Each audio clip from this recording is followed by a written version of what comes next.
ကိုလူတို့ကိုမွန်တွန်းက free ပေးမဲ့အချစ်သူရဲ့ကောင်းကြီး Obito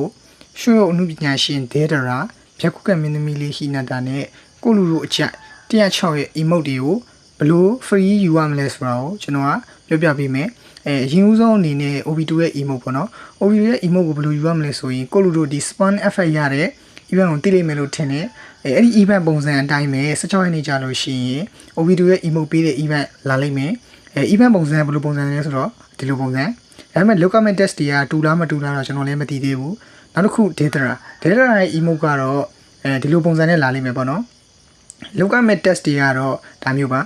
ခါခါရှိမီးရဲ့မိကုန်းတွေကိုဖြည့် Ninja Academy အောင်တဲ့အခါ data ရဲ့ emote ရမယ်အဲ့လိုပုံစံပေါ့နောက်တစ်ခု Hinata နဲ့Sunaro ရဲ့ emote ကိုဘယ်လိုယူရမလဲဆိုရင်ကိုလူတို့အနေနဲ့အရင်ဆုံး game ထဲကိုသွားလိုက်ပြီးတဲ့အခါကျရင် event ထဲကိုဝင်လိုက်အောက်မှာတွေ့ရမလား MMBBH နာဦးတို့ daily science ဆိုတာရှိတယ်အဲ့ထဲကိုဝင်လိုက်အဲ့ထဲမှာဒီဘက်ချမ်းမှာဆိုရင်နံပါတ်20နဲ့အဲ့ဒီလုံးတွေ့ရမလားနံပါတ်20ကဘာလဲဆိုတော့ကိုလူတို့အနေနဲ့ရက်20လုံးရင်ဝင်တာကိုပြောတာဖြစ်ပြီးတော့အဲ့ဒီနီလေးကတော့ emote ပေးတဲ့အိတ်ပါအဲ့ဒီအိတ်နီလေးထဲမှာဘာပါမလဲဆိုတော့ Hinata နဲ့ Sunare တို့ရဲ့ emote ပါလိမ့်မယ်ပေါ့နော်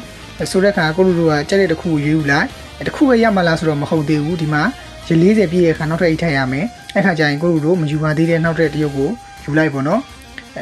ဆိုတဲ့အခါကျတော့ကိုလူတို့နဲ့အခုပြထားတဲ့ emote ၄ခုကိုဘလို့ဝန်တော့က free ပေးမယ်ကိုလူတို့ကဘလို့ free ယူရမယ်ဆိုတာကိုနားလည်လိမ့်မယ်လို့ထင်ပါတယ်